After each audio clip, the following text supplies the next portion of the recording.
Hello YouTube family. Restaurant style egg gravy ఎలా చేయాలో చూద్దాం. పాన్ పెట్టుకొని కొద్దిగా ఆయిల్ వేసి ఆయిల్ వేడయ్యాక ఉల్లిపాయ ముక్కలు వేసి వాటన్నింటిని ఫ్రై చేయండి. అందులోని కొద్దిగా కరివేపాకు, చెక్క, ఇలాచీ వేసి ఫ్రై చేయాలి. అది చల్లారాక మిక్సీ చేసి పక్కన పెట్టండి. అదే ప్యాన్లో కొద్దిగా ఆయిల్ వేసి వేడయ్యాక జీరా పౌడర్ 1 స్పూన్, మెంతి పొడి హాఫ్ టేబుల్ స్పూన్, ధనియా పౌడర్ 2 స్పూన్స్, అల్లం వెల్లుల్లి పేస్ట్ 1 స్పూన్, వీటిలోనే ముందుగా మిక్సీ పట్టిన ఆనియన్ పేస్ట్ కూడా యాడ్ చేయండి.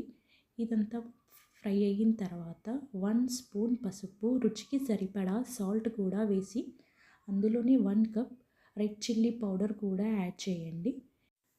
ఇది బాగా ఫ్రై అయ్యే వరకు కలుపుతూ ఉండాలి. ఇందులో ఒక గ్లాస్ వాటర్ కూడా యాడ్ చేయండి.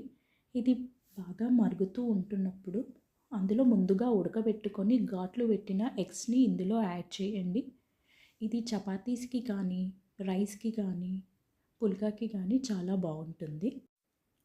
ఆయిల్ అంతా పైకి తేలే వరకు స్టవ్ సిమ్లో పెట్టి అలానే వదిలేయండి. చివరిగా కొత్తిమీర వేసుకొని స్టవ్ ఆఫ్ చేస్తే ఎగ్ గ్రేవీ రెడీ.